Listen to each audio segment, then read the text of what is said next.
Hi and welcome. I'm Midnight Truth, and it's so nice to have you here tonight. Wherever you are right now, whether you're in bed, lying on the couch, or just looking for a quiet moment, I want you to know this time is for you. Take a deep breath in, and as you breathe out, feel the weight of the day start to fade. Let your mind settle, let your body relax, and let yourself simply be. There's no rush, no pressure, just this calm, quiet moment. If you'd like, you can close your eyes and imagine yourself in a peaceful place. Maybe it's a cozy room with soft, warm lighting. Or maybe it's under a starry sky, with a gentle breeze brushing against you. Wherever you feel safe and calm, let yourself drift there. I know many of you use these stories to fall asleep, so before we begin, make sure to like this video and subscribe to the channel. Also, where are you from and what time is it there?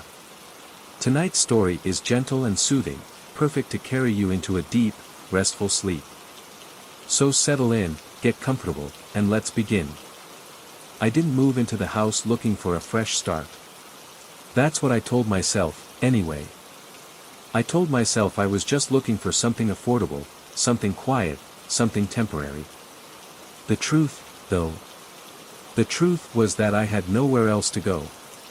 The divorce had drained me. 6 years of marriage, undone in 6 months of courtrooms, lawyers, and quiet, simmering resentment. I didn't fight for the house. I didn't fight for much of anything, really. I just wanted out. So when I found the listing for a 2-story house on the edge of town, priced lower than any other rental I'd seen, I didn't ask questions. It was old, Victorian style, all sharp angles and peeling paint, the kind of place that had stories buried in its bones. But it was standing. It had a roof. It had walls. And most importantly, it was mine. The first few days were unremarkable. The house creaked and groaned like any old place would. The floorboards were uneven, the windows whistled when the wind blew, and the pipes rattled when I turned on the water. Nothing unusual. At least, that's what I told myself. It wasn't until the third night that I met my neighbor. Mrs. Calhoun lived in the house next door, a squat little thing with overgrown hedges and faded shutters. She was in her 60s, with silver hair tied back in a loose bun and sharp eyes that seemed to know too much. She watched me from her porch as I brought in my groceries, her mouth pulled into a thin line. "You're the new tenant?" she finally asked. I nodded. "Yeah, just moved in a few days ago." She hesitated. "You know about that place, don't you?" I frowned. "What do you mean?" Mrs. Calhoun sighed, rubbing her hands together as if debating whether to say more. Finally, she shook her head. "Nothing. Never mind. Just, people don't stay there long." I tried to laugh. "Because it's old and falling apart?" She didn't smile. "Because it doesn't like company." Before I could ask her what she meant, she turned and went inside, shutting her door firmly behind her. That night, I heard the footsteps. Not the normal creaks of an old house settling. Not the rustling of wind against the windows. These were deliberate. Heavy. Slow.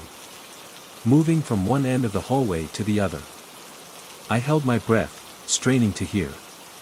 Then, silence. Just my imagination, I told myself. Just the house shifting. Just the wind. I pulled the blankets tighter around me and closed my eyes. But I didn't sleep. I woke up feeling like I hadn't slept at all. The house was quiet now, the morning sunlight spilling through the dusty windows. But the memory of those footsteps lingered, gnawing at the back of my mind. I tried to brush it off. Houses settle, wood expands, old pipes shift, that's what I told myself. Logical explanations. That was all I needed. By noon, I had almost convinced myself it had been nothing. I spent the day unpacking, trying to make the place feel like home. The walls were bare, stained with age, and the floorboards creaked no matter how carefully I stepped. The kitchen smelled faintly of something rotten, though I couldn't find the source. Probably just old pipes, I thought. Maybe a dead mouse in the walls. By evening, I had almost forgotten about Mrs. Calhoun's warning. Almost. I was making dinner when I heard it again. Footsteps. Upstairs. I froze, the knife slipping in my grip. The sound was faint but unmistakable, slow, deliberate steps moving across the second floor. I wasn't alone. I grabbed my phone and hesitated at the bottom of the stairs. My heart pounded in my chest, my breath coming in shallow gasps. It's just the house, I told myself. Just the house. I forced myself to move, one step at a time, up the creaking staircase. The air grew colder with each step, and a strange heaviness settled over me, like I was walking through water. At the top of the stairs, the hallway stretched in both directions. The doors to the bedrooms were closed. The footsteps had stopped. I swallowed hard, gripping my phone tighter. My bedroom was at the far end of the hall. I had left the door open that morning. Now, it was shut. I didn't remember closing it. I reached out, my fingers trembling as I turned the knob. The door swung open with a slow creak. The room was empty. Nothing was out of place. The bed was made, my bag still half unpacked. I let out a shaky breath, half laughing at myself. Maybe I had shut the door and forgotten. Maybe my mind was playing tricks on me. I turned to leave. And stopped. The closet door. It was open just an inch. I had left it shut. I was sure of it. Something cold trickled down my spine. I stared at that sliver of darkness, my mind screaming at me to leave it alone. But I couldn't. I reached out and pulled it open. The closet was empty. Nothing inside but dust and old wooden hangers. I exhaled, letting out a nervous chuckle. I was being ridiculous. Shaking my head, I shut the closet door and turned back toward the bed. The sheets were different. I stopped breathing. I had left the blankets folded back that morning. Now, they were pulled up neatly to the pillows. Like someone had made the bed. Like someone had been in here. I backed out of the room, my pulse hammering in my ears. I didn't sleep that night. I didn't sleep that night. Every time I closed my eyes, I heard it, the soft creak of floorboards, the distant rustling of something moving where nothing should be moving. I lay in bed, staring at the ceiling, listening. At some point, exhaustion won. My body shut down despite my fear. But sleep didn't bring relief. I dreamed of the closet. In my dream, I was standing in my bedroom, staring at the slightly open door. I could feel something inside, watching me through that thin sliver of darkness. My hands felt heavy, but I reached out, fingers grazing the cold wood. The door swung open. And there was nothing. Just empty space. A void. Then, the feeling of breath against my ear. A voice, whispering. Get out. I woke up gasping, my heart slamming against my ribs. My room was freezing. My blankets were on the floor. My closet door was open. Wide open. I sat up so fast my vision swam. My first thought was that I had done it in my sleep. That I had kicked off the blankets, rolled over, and somehow pulled the closet door open myself. But deep down, I didn't believe that. The silence in the house felt wrong. Thick. Like something was holding its breath, waiting. I grabbed my phone and turned on the flashlight, sweeping the beam across the room. Nothing. No movement. No shapes in the dark. Still, I didn't go back to sleep. I spent the rest of the night with my back against the headboard, phone in hand, waiting for the sun to rise. Hashtag. Morning didn't bring comfort. If anything, the house felt worse in the daylight, like something had shifted, like it was different somehow. I needed to get out. I threw on some clothes, grabbed my keys, and headed for the front door. The air outside was crisp, the sky a dull gray. Across the street, Mrs. Calhoun was trimming her hedge, watching me with that same sharp, knowing look. I hesitated, then crossed the street. "Morning," I said. My voice sounded hoarse. She didn't return the greeting. Just studied me. "You didn't sleep, did you?" I forced a laugh. "That obvious?" Mrs. Calhoun sighed and set down her pruning shears. "You hear them?" I went still. "Hear what?" "The footsteps," she said. "The voices. The doors opening on their own." A chill ran through me. "You know about that?" She wiped her hands on her apron. "Everyone does. You think you're the first one to rent that house?" I swallowed hard. "How many?" She tilted her head. "That I know of. 5. Maybe 6. Some left after a few months. Some lasted weeks." Her mouth pressed into a thin line. "One man ran out of there in the middle of the night. Left everything behind." A slow, sick feeling curled in my stomach. "What happened?" I asked. She hesitated, then leaned in slightly, lowering her voice. "That house has history. Bad history. You should leave." I didn't know what to say. Mrs. Calhoun sighed. "Just be careful. Some things, some places, they don't like to be disturbed." She turned back to her hedge, effectively ending the conversation. I walked away, my thoughts racing. I wasn't ready to believe the house was haunted.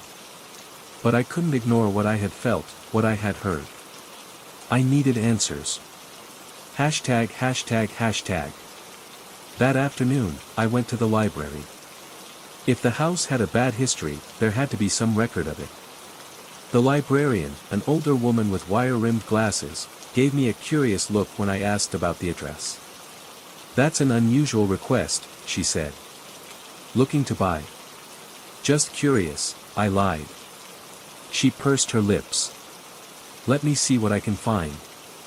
It took about an hour, but eventually, she returned with a stack of old newspaper clippings. "Here," she said, setting them in front of me. "You might find these interesting." The first article was dated 1952. "Local man vanishes from home, no trace found." I skimmed the article. A man named Richard Holloway had lived in the house. One night, neighbors heard strange noises, screaming, crashing sounds. But when police arrived, the house was empty. No signs of forced entry. No signs of a struggle. Holloway was never seen again. The second article was from 1971. Family flees home, claiming evil presence. A couple with 2 children had moved in. Less than 6 months later, they abandoned the house, leaving furniture, clothes, everything.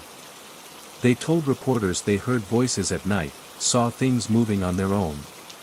The mother claimed something had tried to pull her daughter into the closet. The next article was from 1996. Remains found in old Victorian home, owner suspected of occult rituals. My breath caught. I read, pulse pounding. The house's original owner, a man named Thomas Bell, had been a recluse, obsessed with the occult. When the property was being renovated, workers found something in the walls, bones. Animal bones. Some human. Symbols carved into the wood. Bell was never charged, he had died years before. But rumors spread. That he had been performing rituals. That he had been trying to summon something. Something that never left. My hands were shaking when I put the articles down. The house wasn't just old. It was cursed. And I was living in it.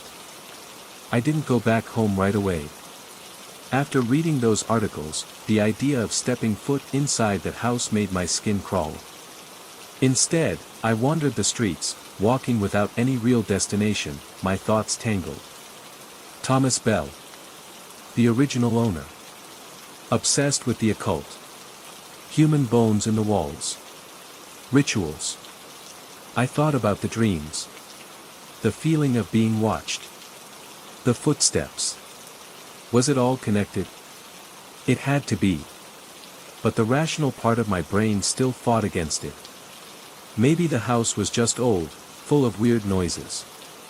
Maybe the articles were sensationalized, exaggerated over time. People loved ghost stories. Except this wasn't a story. This was my life. I eventually found myself sitting on a bench in a small park, staring at nothing, trying to decide what to do. I could leave. Pack up and go. But then what? I had already sunk my savings into this place. I couldn't just abandon it. Besides, running wouldn't change the fact that something was wrong. No, I needed to know what I was dealing with. When I finally walked back to the house, it was nearing dusk. The sky had turned a deep, bruised purple, and a cold wind had picked up, rustling the trees. As I stepped up onto the porch, I hesitated. Something felt different. The air was heavier, thicker. I unlocked the door and stepped inside. The smell hit me immediately. Rotten. Damp. Like something had been sitting too long, festering. I gagged, covering my nose. The stench was strongest near the hallway leading to the bedroom. I forced myself forward, my pulse hammering. The closet door was open again. Wider than before. My stomach twisted. I had closed it. I was sure of it. My breath came short and shallow as I approached. I reached out, gripping the edge of the door, heart slamming against my ribs. Inside, the air was colder than the rest of the room. I waved my hand inside, feeling for a draft, some logical reason for the temperature drop. Nothing. The smell was stronger here. My eyes adjusted to the dimness. Something was on the floor. A small, leather-bound book. I hesitated, then crouched, picking it up. The cover was worn, the edges frayed. I turned it over in my hands. A journal. My fingers trembled as I flipped it open. The handwriting was cramped, hurried. June 3, 1952. Asterisk, the voices won't stop. At first, I thought it was the wind, the house settling. But they whisper my name now. They know me. They are watching, asterisk. My throat tightened. I flipped to another page. June 17, 1952. Asterisk, I saw it last night. The shadow in the corner. It moves when I blink. It stands in the closet, waiting. I think it's always been here. I think Thomas called it asterisk. I flipped again. June 29, 1952. Asterisk, I tried to leave. The door wouldn't open. The house won't let me go. I hear it breathing in the walls, asterisk. I shut the journal, my hands ice cold. Richard Holloway. The man who disappeared.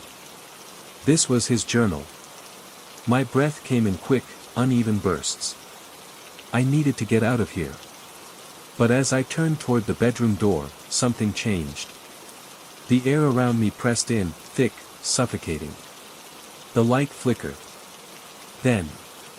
A slow creak. The closet door, moving. On its own. My muscles locked, every instinct screaming at me to run. But I couldn't move. A breath. Right next to my ear. I felt it. Cold. Damp. Wrong. A whisper, so quiet it was almost swallowed by the silence. You shouldn't be here. The lights went out. Pure darkness. I ran. I don't remember making it to the door. I don't remember fumbling with the lock, or shoving myself outside. But suddenly, I was on the porch, gasping for breath, the night air sharp against my skin. The house stood behind me, silent. Waiting. I couldn't go back inside. But I couldn't leave either. Because the journal was still clutched in my hands. And I knew I had to keep reading. I sat in my car with the journal in my lap, my hands still trembling. I kept looking up at the house, expecting something, anything, to move behind the windows. But the house just sat there, dark and quiet, like it was holding its breath. I couldn't leave. Not yet. Not without understanding what I had just heard. Had I really heard it? Had something actually whispered in my ear? Or was I losing my mind? I took a deep breath and turned on the dome light. The journal's cover was rough under my fingers, the leather worn and cracked with age. I flipped back to the last page I had read. June 29, 1952. Asterisk. I tried to leave. The door wouldn't open. The house won't let me go. I hear it breathing in the walls, asterisk. The words made my stomach clench. I turned the page. July 3, 1952. Asterisk. I was wrong. It's not the house that won't let me leave. It's him. He's still here. Waiting. Watching. I don't know how much longer I can fight it, asterisk. I swallowed hard and flipped to the next entry. July 8, 1952. Asterisk. I finally saw his face. Dear God. His eyes. They were black. Completely black. He smiled at me. Not like a person. Like something trying to be a person. I don't think he ever left. I think he's still in the walls, asterisk. My breath hitched. Black eyes. Something inside the walls. I thought about the sounds at night. The creaking, the whispering. The feeling of being watched. The journal was confirming everything. I turned another page, and something fell out. A photograph. It was old, edges yellowed and curling. A man stood in front of the house, dressed in an old-fashioned suit, his face gaunt and severe. His eyes were dark, sunken. But that wasn't what made my hands start to shake. It was his smile. It stretched too wide, unnatural, as if his skin didn't fit quite right. I turned the photo over. Written in neat, careful script was a name. Thomas Bell. My chest tightened. This was the man who built the house. The man who performed rituals. The man who had supposedly died decades ago. I shoved the photo back into the journal and slammed it shut. My breathing was ragged, my pulse hammering against my skull. This was insane. But I had proof. I had the journal. The photo. The articles. And I had the voice that had whispered in my ear. I needed to go. But as I reached for my keys, something shifted. A shadow moved across the upstairs window. I froze. No. No, it was probably just a trick of the light. I blinked hard, trying to steady my breath. But then it moved again. A shape. A figure. Standing in the window. Watching me. I started the car, my hands slick with sweat. I didn't care if I left everything inside. I'd sleep at a motel, call a realtor in the morning. I was done. But as I threw the car into reverse, my headlights lit up the front porch. The door was open. Wide open. I hadn't left it like that. And worse. There were footprints on the wooden steps. Wet, muddy prints leading down from the door. Leading toward me. I slammed the gas pedal. The tires screeched against the pavement as I peeled out of the driveway, my heart pounding so hard it felt like it would crack my ribs. I didn't stop driving until I reached a gas station on the edge of town. I parked under the bright fluorescent lights, gripping the steering wheel so hard my knuckles ached. I forced myself to breathe. To think. I couldn't go back. Not yet. But I had the journal. And I needed to know everything. So I opened it again. And I kept reading. I sat in my car outside the gas station, the journal open in my lap. The bright overhead lights cast long shadows across the pavement, but I still felt like something was watching me from the darkness beyond. The last entry I had read mentioned a man with black eyes. Thomas Bell. The man who had built my house. The man who was supposed to be long dead. I took a deep breath and turned the page. July 15, 1952. Asterisk I hear him at night. He whispers my name from the hallway. Sometimes he laughs. Sometimes he cries. I tried to sleep with the lights on, but it doesn't matter. He's always there, asterisk. My fingers tightened on the paper. July 18, 1952. Asterisk I locked my bedroom door. I pushed the dresser in front of it. But it doesn't help. He's inside the walls. He moves through them like air. I can hear him breathing, asterisk. My pulse pounded in my ears. Breathing. I had heard breathing. I forced myself to keep reading. July 21, 1952. Asterisk he's in the basement. I know it now.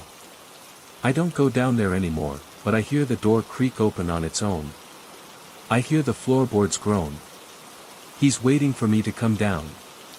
Waiting for me to see him again, asterisk. A wave of cold washed over me. The basement. The same place where I had heard footsteps. The same place I had avoided since the night I moved in. But it wasn't just the footsteps. It was the smell. That awful, rotting smell that came and went.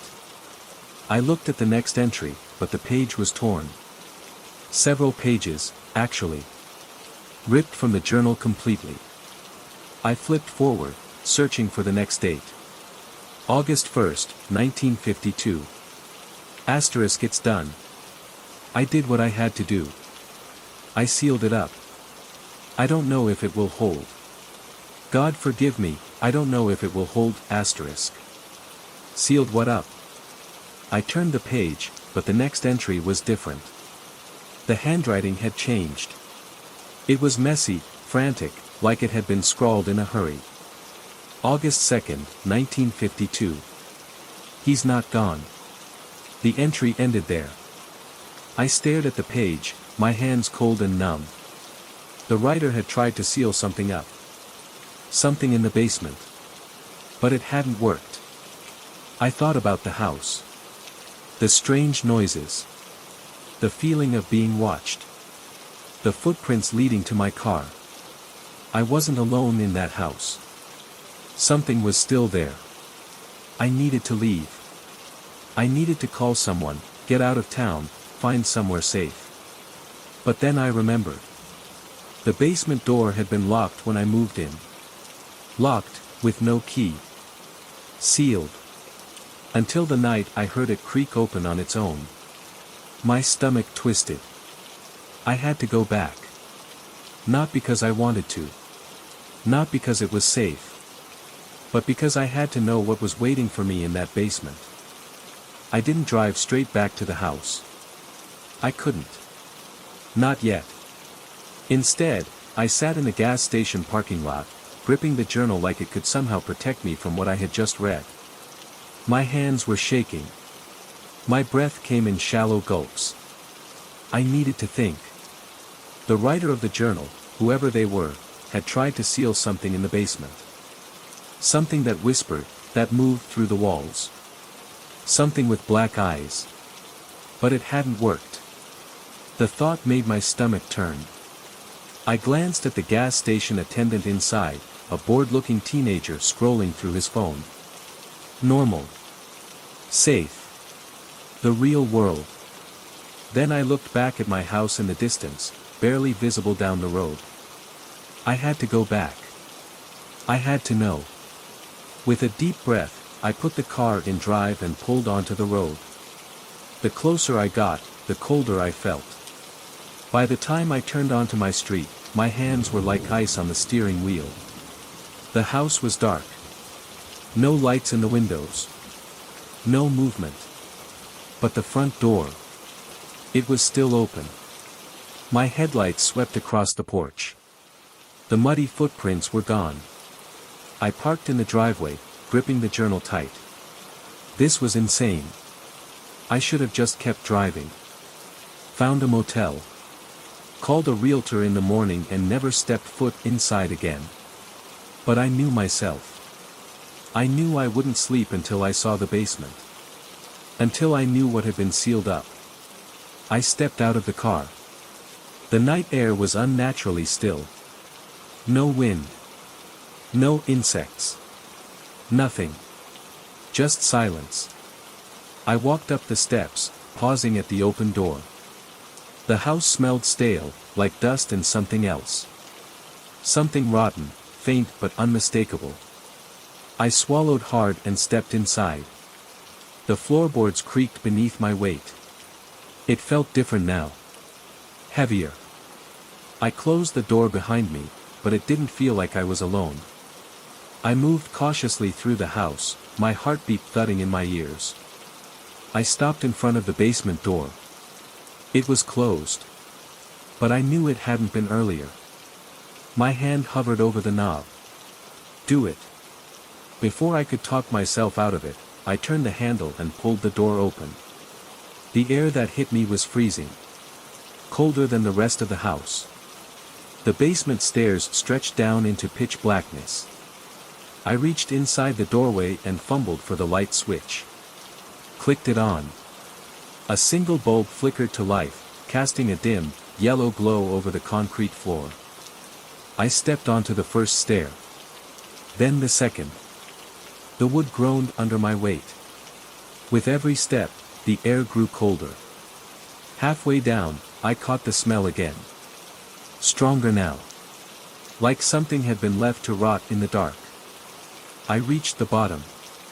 The basement was mostly empty. Concrete walls, a few wooden shelves stacked with old cans of paint and rusted tools. But there, on the far side of the room, something was wrong. The wall. It was different. A large section of bricks, uneven and discolored compared to the rest. Like it had been built over something. Sealed. I stepped closer, my breath coming fast. This was it. This was what the journal had been talking about. The thing that had been sealed up. I raised my hand and pressed my palm against the bricks. They were cold. Too cold. And then. A whisper. Right behind me. So close, I felt the breath on my neck. You shouldn't be here. I spun around, heart hammering. No one. Nothing. But the air had changed. The silence wasn't empty anymore. It was filled with something unseen. Watching. Waiting. I backed up against the wall, pressing my spine into the cold bricks. And then. A sound. A deep, low knock. From behind the wall. The rotten smell thickened. My stomach lurched. The knock came again. Louder. Not from the other side of the basement. From the inside of the wall. Something was in there. And it wanted out. I turned and ran. Up the stairs, through the house, out the door. I didn't stop running until I was in my car, breath ragged, hands shaking. I threw it into drive and sped away, the house shrinking in my rearview mirror. But as I reached the end of the street, I saw something in the mirror. Just for a second. A figure. Standing in the upstairs window. Watching me. Smiling. The same too wide smile as in the photograph. I didn't look back again. I drove without thinking. The streetlights smeared past in streaks of yellow and white, my hands locked on the wheel in a death grip. My breath came fast, shallow. My skin burned cold, like I had stepped into a freezer and couldn't get out. I should have gone to a hotel. A friend's house. Anywhere but where I ended up. Back at the gas station. It was nearly empty now, just the teenager behind the counter and a single car parked by the pumps. I pulled into a spot near the edge of the lot and killed the engine. My hands were still shaking. I forced myself to breathe, to think. There had been a voice in the basement. A knock. Something inside the wall. The house had been trying to tell me, no, warn me, since I moved in. The whispers in the vents. The open doors. The muddy footprints that vanished. And the figure in the window. I wiped a hand down my face, trying to ground myself, but my body wouldn't stop trembling. I needed answers. My fingers closed around the journal on the passenger seat. The journal had been hidden for a reason. Whoever wrote it, whatever they had been trying to do, failed. And now I was the one living in their mistake. I flipped to the last few entries, searching for something, anything that could explain what I had just seen. But the handwriting had changed. The neat, structured script from the earlier pages had grown frantic, the ink pressed harder into the paper, as if written in fear. July 19, 1983. Asterisk. I thought it was over.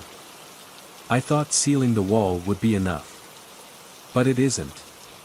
I still hear it. At night, in the walls, in the vents. It knows I tried to trap it. And it's angry, asterisk. July 23, 1983. Asterisk. I haven't slept in 3 days. It's getting stronger. I don't think it's trapped at all. I think it's playing with me. Pretending to be stuck, asterisk. July 25, 1983. Asterisk. I saw it tonight. In the hallway. Just for a second. It looks like me, asterisk. July 26, 1983. Asterisk. The basement door was open this morning. I didn't open it, asterisk. July 27, 1983. Asterisk. God help me. It's in the house now. I can feel it. I can hear it breathing in the next room. Watching me. Waiting, asterisk. July 28, 1983. Asterisk. I have to leave. I should have never, asterisk. The entry stopped there. The rest of the page had been torn out. I sat there in the dim glow of the gas station lights, my heartbeat thick in my throat. The writer had tried to leave. But had they made it? Or had the thing in the house stopped them? I suddenly felt like I wasn't alone. Like someone, something, was watching me even now. I looked up fast, scanning the empty parking lot. Nothing. But when I looked at my reflection in the rearview mirror, for just a split second, I saw someone else's face looking back at me. Not mine. Not quite. The shape of it was the same. The eyes, the nose, the mouth. But the eyes. They were black. Not dark. Not shadowed. Solid. Black. I gasped and snapped my head away from the mirror. My stomach turned violently. No. No, I was just exhausted. Stressed. My mind was playing tricks on me. I gripped the edges of the journal and squeezed my eyes shut. But I couldn't ignore it. The house wasn't just haunted. It wasn't just some lingering ghost or restless spirit. It was something else. Something that could get out. I opened my eyes. I had to go back. I had to find out what happened to the last owner. I had to know how to stop it before it did to me what it had done to them. I started the car. The drive back was slow, deliberate. I forced myself to stay calm, to push the growing sense of dread down into my stomach. But when I pulled into the driveway, the front door was open again. Not wide. Just slightly ajar. Welcoming. Waiting. Like it knew I would come back. The wind had picked up, rustling the trees, whispering through the branches like voices just out of reach. I clenched my jaw and stepped out of the car. The air was even colder than before. I moved up the porch steps slowly, deliberately.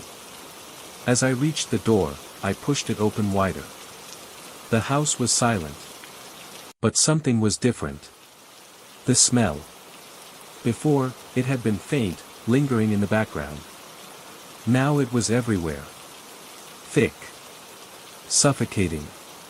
Like something had been dead for a long, long time. My stomach churned. I stepped inside. The living room looked the same. The hallway. But the basement door. Open. Wide open. And at the top of the stairs. Footprints. Not muddy this time. Red. Leading up from the basement. Leading toward the hallway. Toward me. I turned my head slowly, following the trail. The footprint stopped just outside my bedroom door. The door was open. I hadn't left it open. My pulse pounded in my skull. I stepped forward. The wood groaned under my weight. I reached the doorway and looked inside. The room was dark. But in the mirror, standing right behind me, was me. Except, its head turned toward me. And it smiled. I spun around fast. But there was nothing there. Just empty air. The room was still. Silent. But the reflection in the mirror. It was still smiling. And then, it stepped forward. Out of the mirror. Toward me.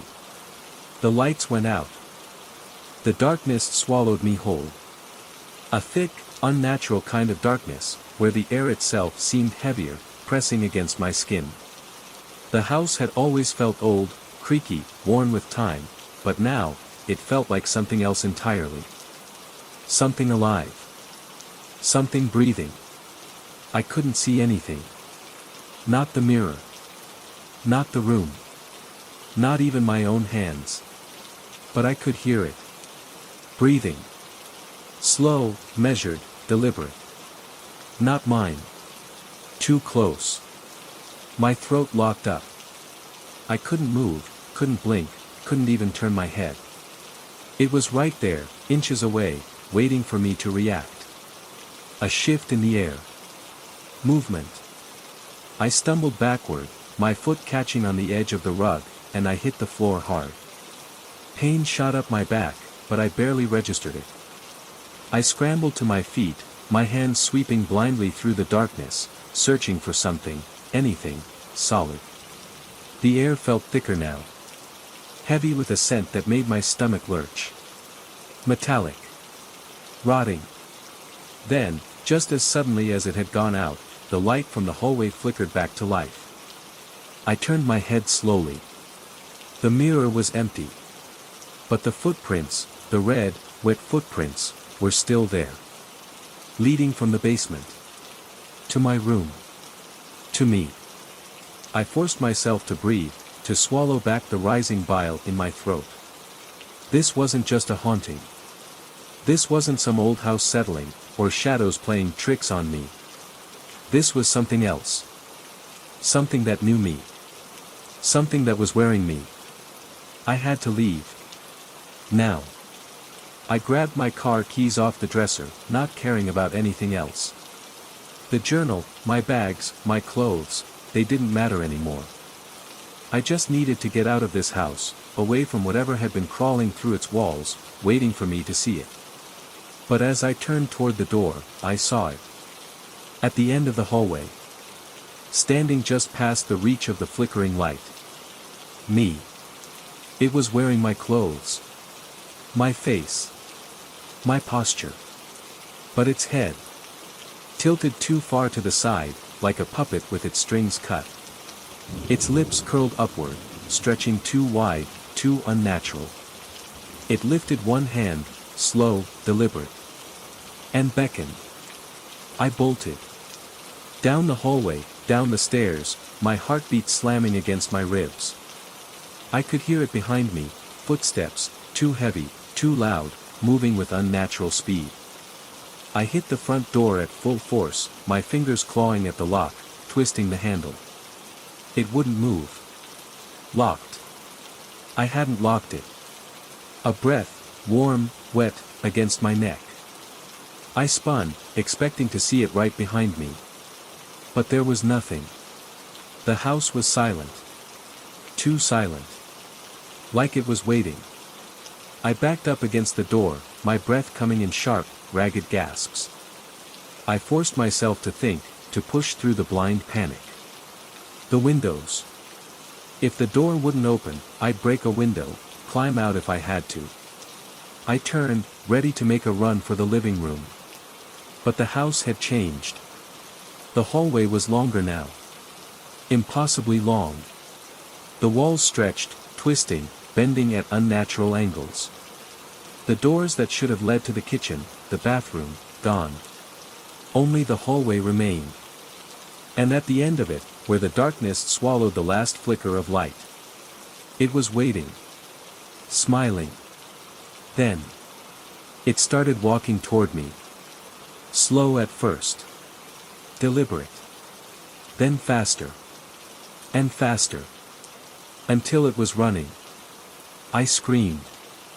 My body moved on instinct, feet slamming against the warped wooden floor as I tore through the house, searching for something, anything, that still made sense. The basement door was open. I didn't think. Didn't hesitate. I ran straight into the dark. The stairs groaned beneath my weight, splintering, snapping under my steps. I didn't care. I just kept running, deeper into the cold, damp air. I hit the basement floor, stumbling, catching myself against the old wooden shelves lining the walls. Silence. The only sound was my own ragged breathing. But it was here. I knew it was here. Watching. Waiting. The air shifted. Behind me. I turned, my back pressing against the damp concrete. It stood at the top of the stairs. Or, no. They stood at the top of the stairs. Not just one. Dozens. Figures with my face, my posture, my clothes. Each one just a little off. A head too far tilted. A grin too wide. Arms that bent the wrong way. They stared down at me, unmoving. Then, together, in one horrible, bone-cracking motion. They stepped forward. Down the stairs. Toward me. I pressed my hand against the wall, searching blindly, desperately. There had to be something, some way out. My fingers hit something. Wood. Loose. A panel. I shoved my fingers into the gap, yanking with everything I had. The old, rotted wood gave way, and behind it. An opening. A narrow, pitch-black tunnel. I didn't hesitate. I crawled inside. The space was tight, the air thick with dust and decay. I could barely move, dragging myself forward inch by inch. Behind me. The sound of footsteps. Slow. Deliberate. Then. Whispers. Dozens of voices, all overlapping, all speaking in my voice. I clenched my teeth, forcing myself forward. The tunnel twisted, sloping downward. The air grew colder, damper. Then. Light. A faint, flickering glow just ahead. I pushed toward it, desperate. The tunnel opened up into a small, hidden chamber. Candles lined the walls, their flames weak, struggling. In the center. A circle. Symbols carved into the stone. And in the middle of it. A single, rotting book. I knew, before I even touched it, that this was where it had started. Whatever the last owner had done, whatever door they had opened. This was the key. I reached for it, fingers brushing the brittle, yellowed pages. The whispers stopped. The footsteps stopped. The air turned to ice. Then. A voice. Not mine. Low. Inhuman. You don't belong here. The candles went out. The darkness swallowed me whole. The darkness clung to me, thick and suffocating, pressing against my skin like a second layer. The air was damp, heavy with the scent of decay and something older, something foul. I couldn't see my hands, couldn't tell if my eyes were even open. But I could hear it. Breathing. Not from one place. From everywhere. The chamber was small, but the sound surrounded me, shifting, circling. The voices that had whispered before were gone. This was something else. Something deeper. Then, movement. A shuffle of fabric, the barest scrape of something shifting in the dark. My fingers tightened around the book. My only anchor, the only thing that made any kind of sense in this nightmare. I needed to leave. Now. But as soon as I turned, the walls shifted. The air rippled, and suddenly, I wasn't in the same space anymore. The tunnel was gone. In its place, a hallway. My hallway. The one in my house. But wrong. The wallpaper was peeling in long, curling strips, revealing something underneath, something pulsing, shifting. The doors stood open, gaping like mouths, blackness swallowing whatever lay beyond. And at the end, standing perfectly still, was me. Watching. Waiting. I knew I shouldn't move closer. Every instinct in my body screamed at me to turn around, to fight against whatever was pulling me into this nightmare. But my feet moved anyway. One step. Another. The floor groaned beneath my weight, but it didn't feel like wood anymore. It felt softer. Like flesh. My breath hitched, but I kept moving. The figure at the end of the hall didn't react. It just stood there, head slightly tilted, lips curved into something that might have been a smile. I swallowed hard. Then I spoke. "What do you want?" My voice barely carried, swallowed by the thick, oppressive air. The figure's head tilted further, bones audibly cracking. "You." The voice wasn't mine. It was deeper. Hollow. Like something that had learned to speak but didn't fully understand how human voices worked. Then it took a step forward. My body reacted before my mind did. I turned and ran. The hallway stretched, shifting beneath my feet, pulling away from me as if the house itself didn't want to let me leave. The doors slammed shut one by one, the walls trembling. But then I saw it. The front door. Wide open. The outside world looked strange, hazy, like a dream. But it was real. It had to be real. I forced my legs to move faster, ignoring the way the floor pulsed beneath me, ignoring the whispering voices that had started again, rising in pitch, in urgency. I was almost there. 10 feet. 5. Then. Cold fingers wrapped around my wrist. I screamed, yanking my arm back, but the grip tightened. When I turned, I saw its face up close. Mine. But stretched, distorted, eyes too dark, mouth too wide. "You can't leave." The voice scraped against my ears, wrong in every way. "This is home." I lashed out, slamming my free hand against its chest, its arm, anything I could reach. The skin beneath my palm felt wet. Slick. But it let go. I didn't waste a second. I ran, lunging for the door, throwing myself forward. And then I was outside. The cold night air hit me like a slap, clearing the fog in my head, making everything sharp again. I turned, expecting to see the house standing behind me, towering, watching. But it was gone. In its place, an empty lot. The ground was bare, untouched, like nothing had ever been built there. My car was parked at the curb, just as I had left it. But the house that had been there moments ago, was nothing more than a memory. I stood there, shaking, my breath coming in ragged gasps. Then, slowly, I looked down at my hands. The book was still there. Old. Brittle. And on the cover, a single word etched into the leather. Mine. I didn't know what it meant. But as the wind howled through the empty lot behind me, carrying the faintest echo of a whisper, I knew one thing for certain. This wasn't over. I drove without a destination, my foot pressing harder on the gas than it should. The road ahead was empty, stretching endlessly under the glow of my headlights. The world outside felt unreal, as if I had slipped between the cracks of reality and fallen into some endless night where the rules no longer applied. The book sat in the passenger seat, closed, but I could feel it watching me.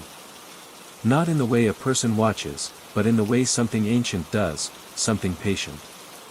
Something that knew it would get what it wanted in the end. I tried not to think about what I had seen in the mirror. Myself. But not myself. That smile. My hands tightened on the wheel. I had to keep going. I had to put distance between myself and that house, that book, that thing. But as I drove, something gnawed at the edge of my awareness. The road. It was the same road. I had been driving for at least 30 minutes, but the streetlights looked identical. The cracks in the pavement, the faded white lines, they weren't changing. I checked my phone. No signal. The time hadn't changed. I pressed harder on the gas. The streetlights flickered. Then I saw it. The empty lot. No. No, no, no. I slammed on the brakes. My breath hitched as my car skidded to a stop, the tires screeching against the pavement. I stared ahead, my mind refusing to accept what I was seeing. I had been driving away. For miles. For what felt like forever. But I was back. The lot was still empty. But now, something was different. The book. It was open again. I hadn't touched it. The pages fluttered gently, as if being turned by unseen fingers. I swallowed hard and forced myself to look. The handwriting was new again, fresh ink glistening under the dim car light. You never left. I shuddered, my fingers clenching into a fist. This wasn't real. I killed the engine and sat in silence, trying to calm my breathing. The night outside stretched on, heavy and endless. Then I heard it. A whisper. Not from outside. Not from the book. From the back seat. My stomach dropped. I didn't turn around. I couldn't. The air inside the car grew thick, suffocating. My breath came in short, sharp gasps. Then, ever so slowly, the weight in the back seat shifted. The leather creaked. The space behind me felt fuller, the presence pressing against the back of my seat, close enough that if I moved even an inch, I might feel breath on my neck. A voice, soft and familiar, slithered into my ear. You're going the wrong way. Ice shot through my veins. It was my voice. No, not mine. His. My hands trembled as I reached for the door handle. Locked. I didn't lock it. The whisper came again, softer this time, almost amused. Let's go home. My vision blurred with panic. I slammed my fists against the door, yanking at the handle.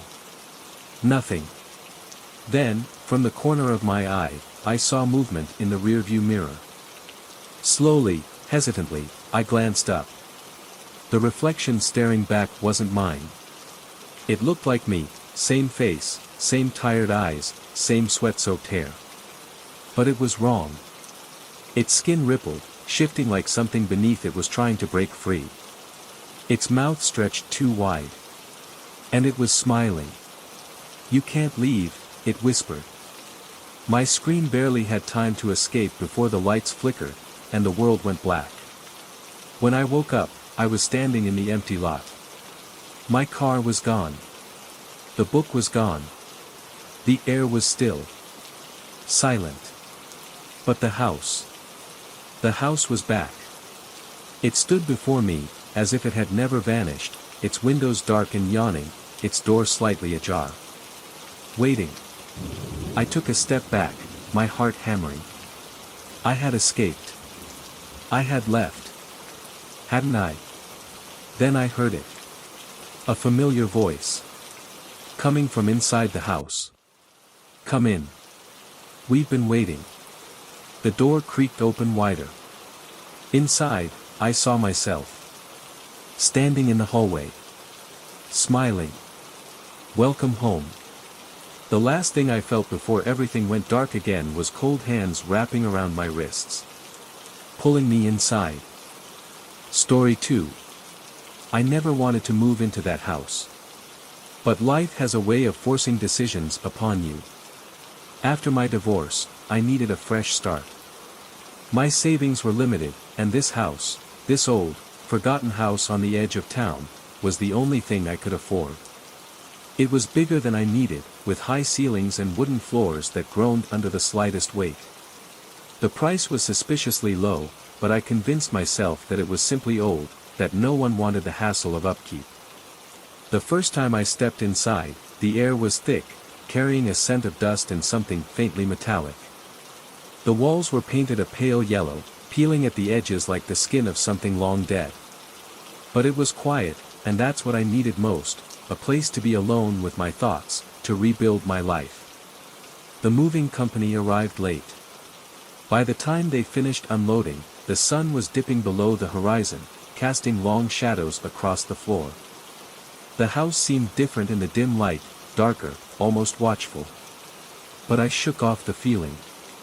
I was exhausted, mentally drained from months of legal battles and the endless paperwork that came with untangling a life from someone else's. I didn't bother unpacking.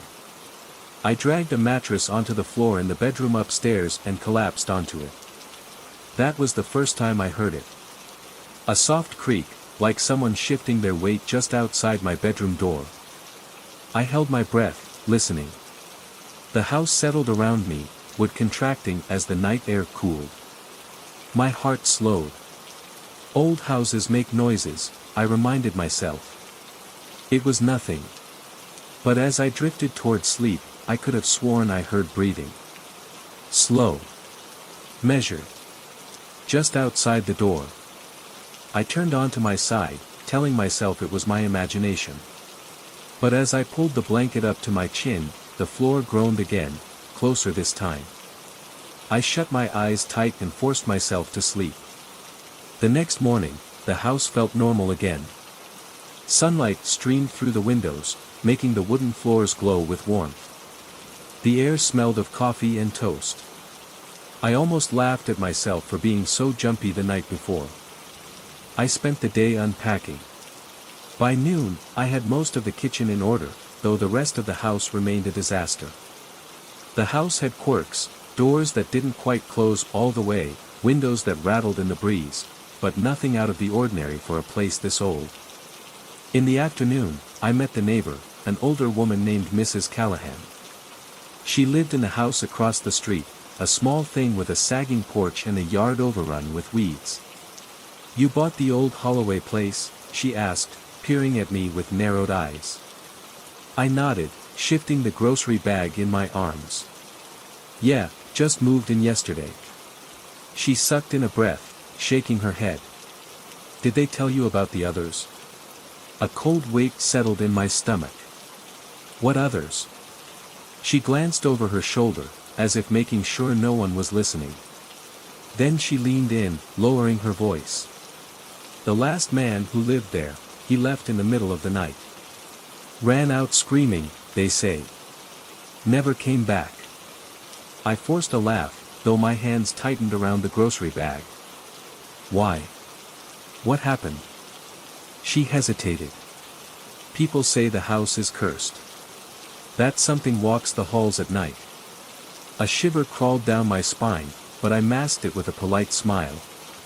"It's just an old house. Probably just creaks and drafts." Mrs. Callahan pursed her lips, unconvinced. "You be careful in there." I nodded and turned toward my house, pushing the conversation from my mind. That night, I heard the breathing again. I told myself it was nothing. The breathing, the creaking floorboards, the way the house seemed to shift in the dark, it was all just my mind playing tricks on me. I was alone for the first time in years. I was adjusting. That's what I told myself as I buried my head under the blankets and willed myself to sleep. But the feeling stayed with me. The next morning, I woke up feeling groggy, as if I hadn't slept at all. My body ached, my head throbbed, and the air in the bedroom was stale, thick with something I couldn't quite name. I cracked the window open, letting in the crisp morning breeze, and tried to shake off the unease that had settled deep in my bones. The house was eerily quiet in the daylight. The floorboards didn't groan under invisible weight, and there were no whispers of breath against my ear. Everything was still. I almost laughed at myself as I made a cup of coffee and sat at the small kitchen table, staring out at the overgrown backyard. Maybe I just wasn't used to being alone. Maybe years of sharing a bed, of hearing another person's movements in the night, had made silence feel unnatural. I kept the radio on while I unpacked, letting the sound of music fill the empty rooms. It helped. I told myself I was fine. I ignored the fact that I had woken up with the distinct feeling that someone had been standing at the foot of my bed. By noon, I decided to venture out. I had passed a small diner on my way into town, the kind of place that looked like it hadn't changed in decades. A bell jingled as I stepped inside, and the smell of coffee and fried food wrapped around me like a warm embrace. A woman behind the counter glanced up, offering a tired smile. "You're the one who moved into the Holloway place, right?" I paused, surprised. "Yeah. How did you?" "Small town." She wiped her hands on a rag and leaned against the counter. "People talk." I hesitated before sliding onto a stool. "What do they say?" She shrugged. "Depends on who you ask." I waited, but she didn't elaborate. Instead, she grabbed a mug and poured me a cup of coffee without asking if I wanted one. I took it, the warmth seeping into my fingers. "You met Mrs. Callahan yet?" she asked. I nodded. She told me someone ran out of the house screaming. The woman's lips pressed into a thin line. "That was David." I felt a chill at the way she said his name, like it carried weight. Like it meant something. "What happened to him?"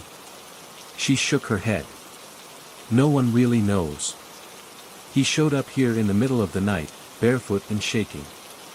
He kept saying," she stopped, suddenly uncomfortable. I leaned forward. "Saying what?" She glanced at the other customers, lowering her voice. "He kept saying it was watching him." A cold shiver trailed down my spine. "What was?" She shook her head again. "Never said. Just kept repeating it over and over. They found him wandering near the woods the next morning, muttering about shadows moving in the corners of the house." I swallowed hard. I didn't believe in ghosts. I didn't believe in curses. But the way my stomach twisted told me that part of me, some deep, buried part, wasn't so sure. I finished my coffee quickly and left, trying to shake the unease clinging to me like a second skin. When I got back to the house, the first thing I noticed was that the front door was unlocked. I was sure I had locked it. My breath caught in my throat as I stepped inside. The air was heavy, thick with the scent of something damp and earthy, like old wood rotting from the inside out. The living room was just as I had left it, boxes still stacked against the walls, furniture half uncovered from white sheets.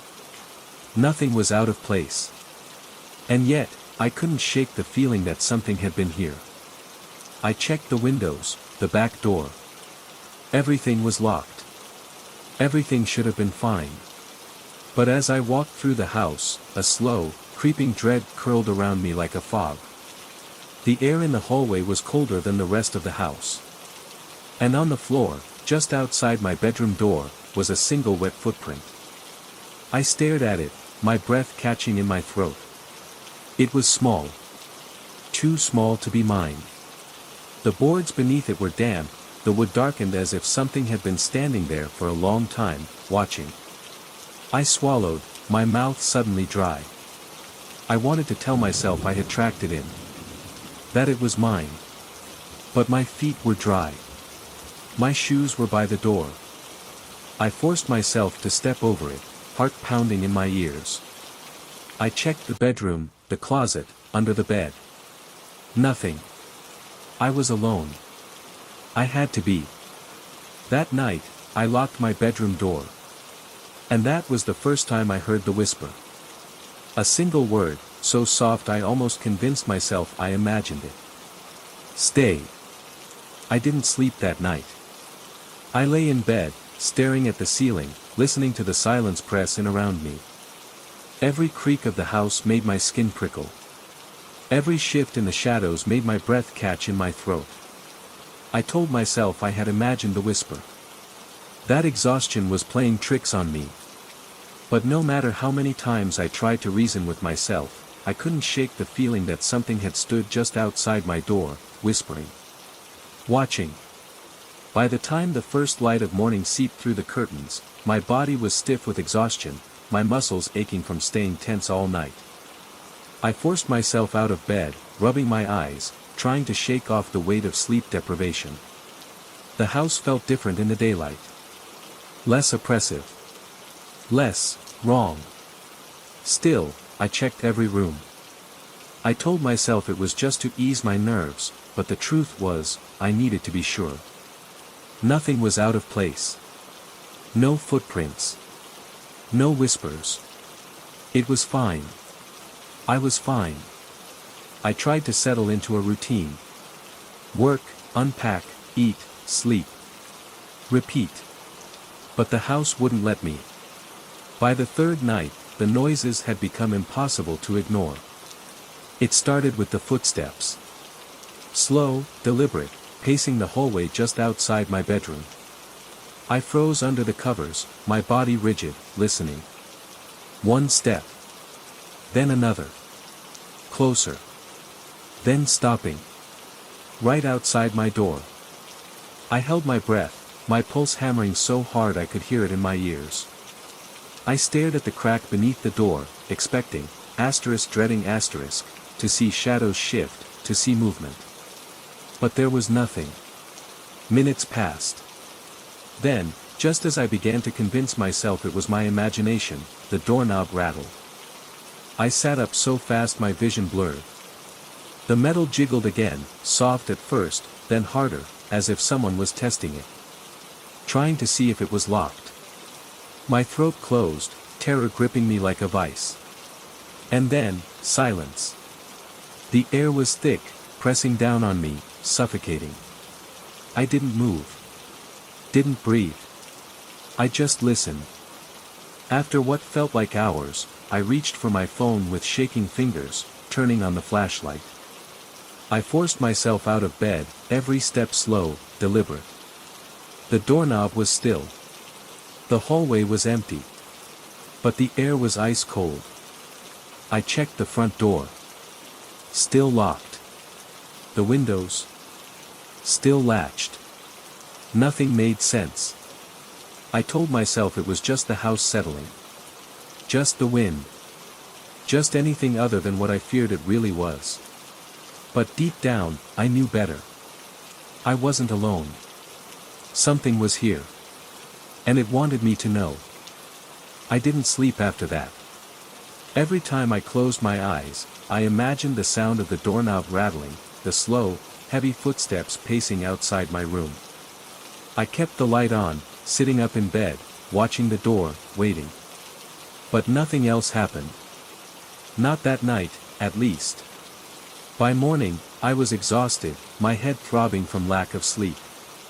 But I forced myself to go through the motions, shower, coffee, breakfast. The normal things. The things that made me feel human again. The house felt almost normal in the daylight. Almost. But the feeling didn't leave me. That crawling sensation at the back of my neck. That weight in my chest. Like something unseen was standing just behind me, waiting for me to turn around. I tried to ignore it. By noon, I decided to do something I had been putting off since I moved in. I went to see the neighbor. Mrs. Henderson. She lived 2 houses down, an older woman with thinning white hair and sharp, knowing eyes. When I knocked on her door, she opened it just enough to peer out, her expression wary. "You're the one who moved into the old Lambert house, aren't you?" I hesitated. "Yeah. That's me." She looked me up and down like she was assessing me, then let out a breath. "You look like you haven't slept in days." I forced a tired smile. "It's been an adjustment." She didn't smile back. Instead, she opened the door wider and gestured for me to come in. The inside of her house smelled like cinnamon and dust, a mix of old furniture and something warm, like freshly baked bread. She led me to the kitchen, where she poured me a cup of coffee without asking if I wanted one. "So," she said, settling into a chair across from me. "What's been happening?" I swallowed hard. "What do you mean?" Her eyes narrowed slightly. "You wouldn't be here unless something was wrong." I hesitated. Then, before I could stop myself, the words tumbled out. "The footsteps. The sounds at night. The whispering." Her lips pressed into a thin line. "Figures." I waited, heart pounding. She sighed, staring down at her cup like she was debating how much to say. Then she looked up at me, her expression unreadable. "You know about the previous tenants, don't you?" I shook my head. She exhaled sharply. "That house has never kept anyone for long. People come, and within weeks, they leave. Some last a month, maybe 2. But no one ever stays." A chill crept up my spine. "Why?" She hesitated again, then leaned in slightly, her voice lowering. "Because it doesn't want them to." The room felt suddenly smaller. I gripped the coffee cup tighter, my hands sweating. What happened to them?" She sat back in her chair, folding her arms. "Some left in the middle of the night, so scared they didn't even bother packing. Others," she trailed off, shaking her head. "One woman ran screaming into the street. Babbling about shadows. About voices that came from the walls." A cold knot formed in my stomach. I wanted to laugh it off, to call it ridiculous. But I couldn't. Not after last night. Not after the doorknob. I forced my voice to stay steady. "And the people before them?" Mrs. Henderson studied me for a long moment. Then she said, "The Lamberts were the first. Back in the 60s. They lasted the longest." I swallowed. "How long?" 5 years. That didn't sound bad. Not compared to the others. But something in her expression told me there was more. "What happened to them?" She was silent for a long time. Then, finally, she spoke. "Frank Lambert lost his mind in that house. Started talking about things in the walls. Voices that whispered his name at night. He became obsessed with strange things. Locked himself in the basement for days. No one knows exactly what he was doing down there, but when the police finally got inside."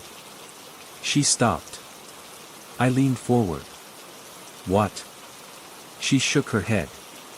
"Let's just say he wasn't the same man when they found him." I shivered. "And his family?" "His wife left. Took the kids and never looked back." I ran a hand through my hair, my chest tight. "You should leave," Mrs. Henderson said. I looked at her. She was serious. "You should leave before it gets worse." My mouth was dry. I wanted to tell her she was wrong. That I didn't believe in ghosts or curses or whatever the hell she was implying. But I couldn't. Not after what I'd already experienced. Still, I wasn't ready to just pack up and go.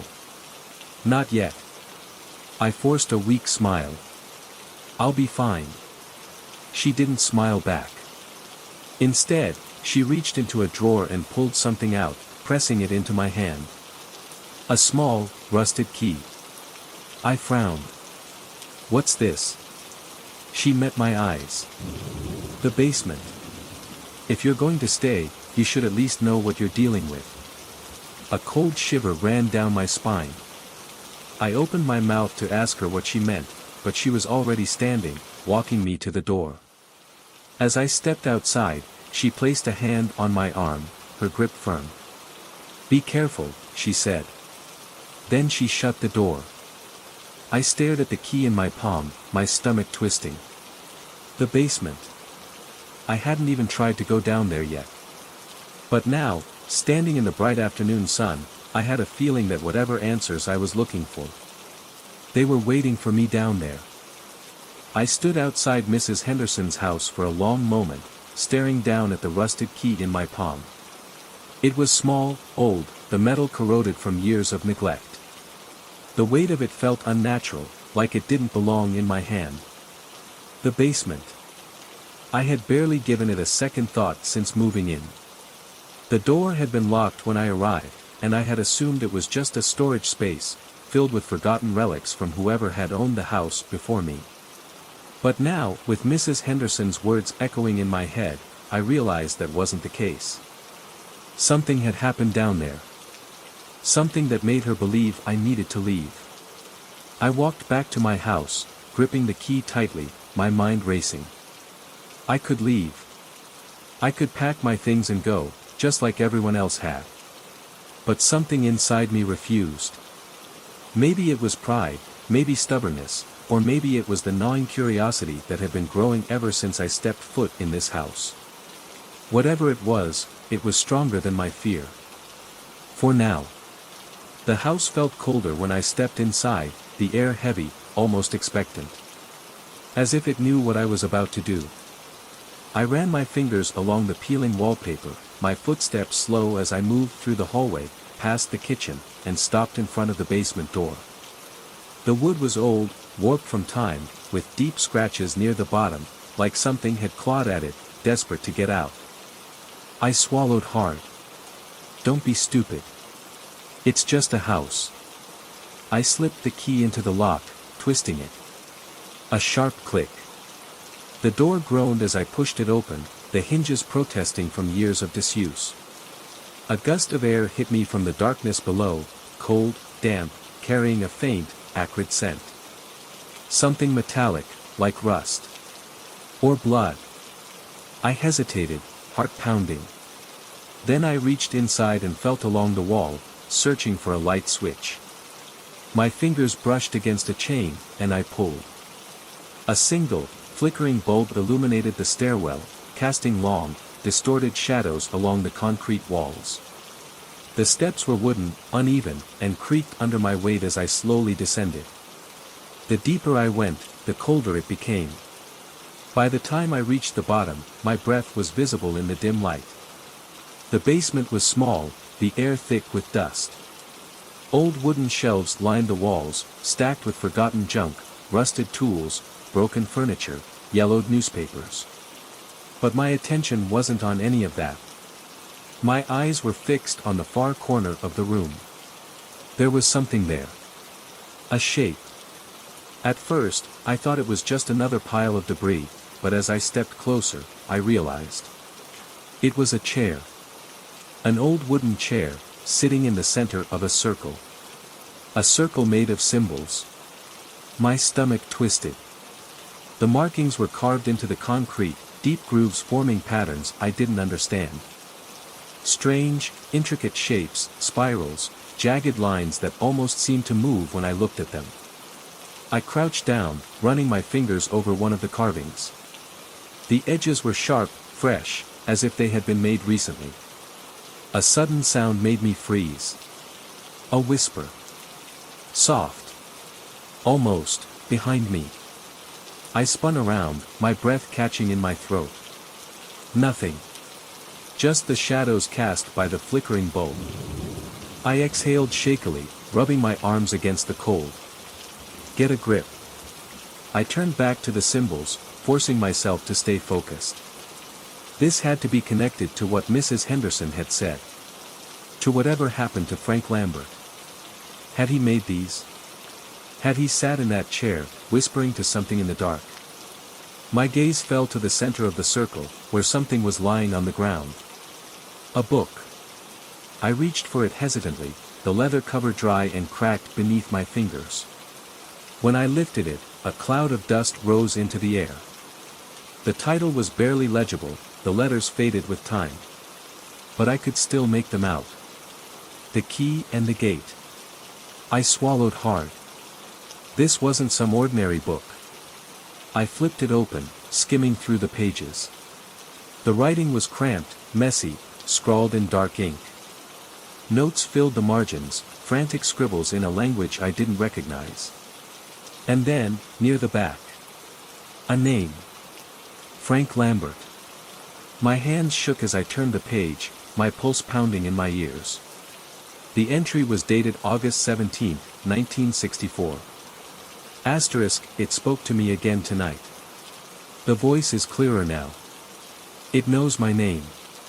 It tells me it wants to show me something. Something beyond this world. I can feel it watching. Always watching. Asterisk. A chill ran down my spine. I turned another page. Asterisk, I stayed in the circle, just as it said. It said the whispers would stop if I listened. But they don't. They never stop. They only grow louder. I think it's in the walls now. Watching. Waiting. I see its shape in the dark. Asterisk. My breathing quickened. The final entry was dated October 3, 1964. Asterisk, I understand now. The door is open. It has always been open. It just needed someone to listen. To let it in. I am not afraid anymore. I am not alone. Asterisk. The writing trailed off into illegible scrawls. I slammed the book shut, my pulse racing. The air in the basement felt thicker, pressing against my chest. I turned sharply, my eyes scanning the shadows. Something was wrong. The whispers were back. Soft. Barely audible. But they were there. I took a step back, my foot hitting the chair, sending it toppling over with a loud crack. The whispering stopped. Silence. Thick. Heavy. Then. A single, deliberate creak from the stairs. My stomach clenched. Someone was up there. Standing just at the top of the basement steps. I couldn't see them. But I could feel them. Watching. Waiting. I took a slow, shaky breath and stepped backward. My heel scraped against the concrete, and the sound echoed through the room like a gunshot. Then. The light bulb flickered. And the basement door. It slammed shut. I stood frozen in place, my breath shallow, heart hammering against my ribs.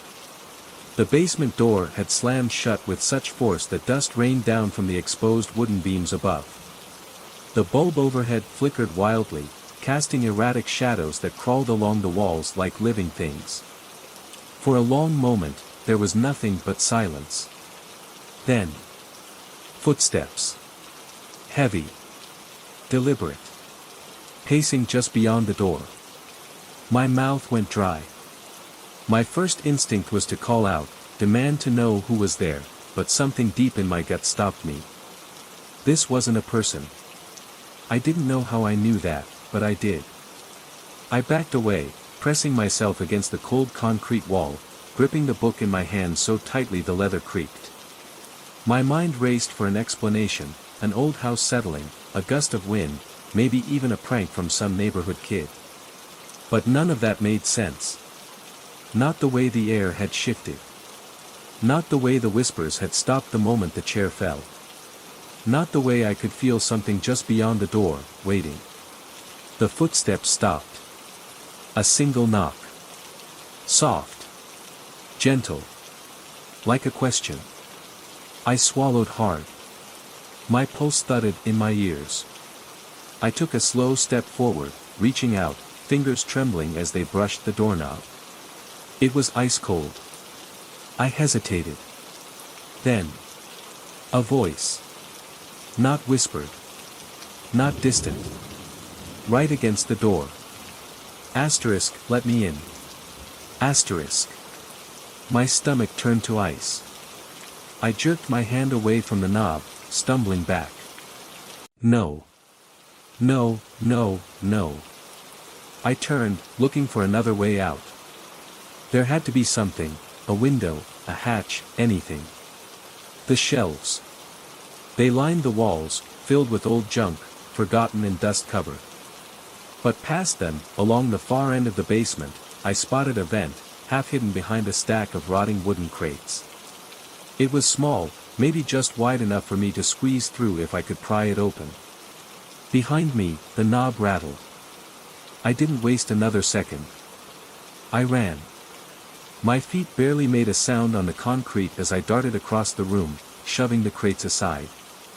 Dust billowed into the air, making me cough. The vent cover was rusted, held in place by 4 screws. I grabbed the nearest object, a rusted crowbar, and jammed it into the seam, yanking hard. The metal groaned.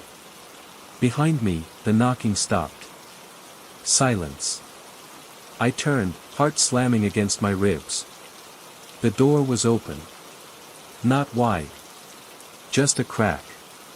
A sliver of darkness, as if something had stepped back, waiting. My breathing came fast and uneven, my fingers slipping on the crowbar from sweat. The vent popped loose. I didn't hesitate. I scrambled forward, shoving myself into the narrow opening.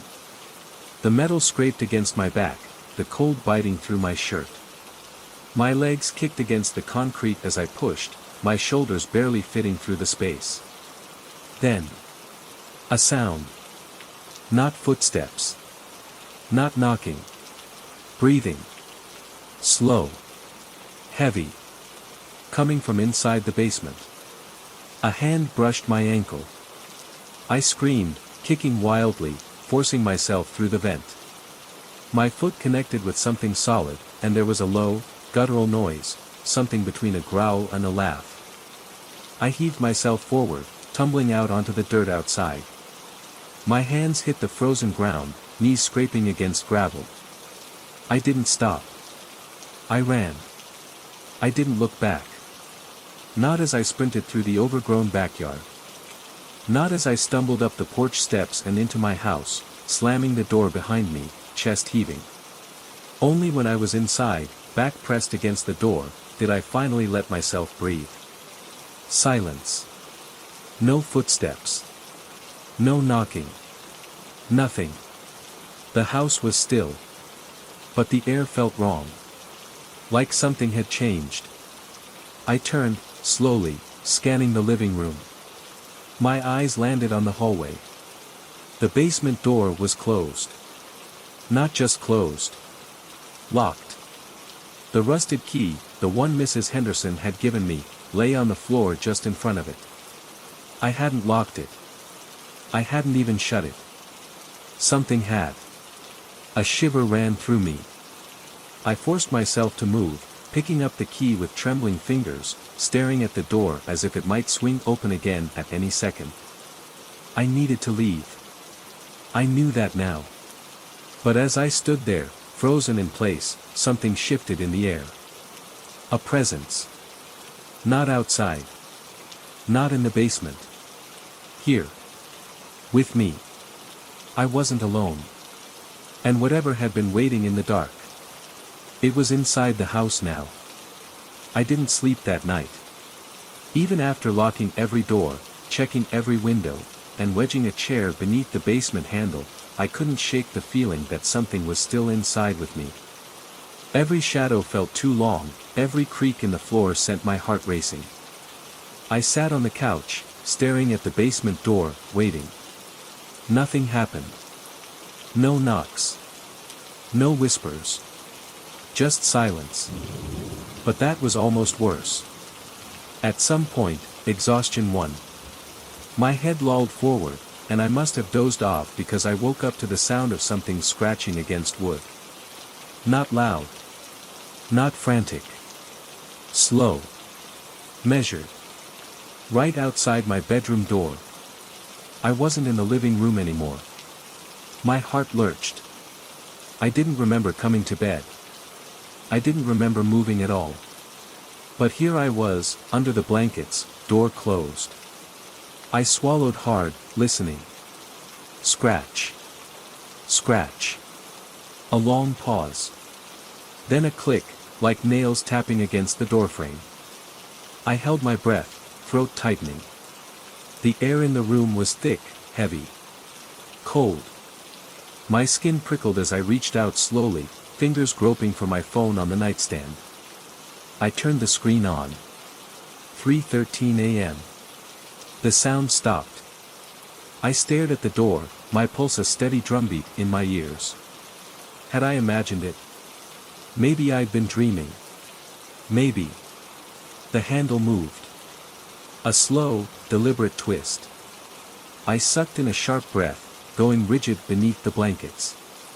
The door didn't open. But something was there. Waiting. Watching.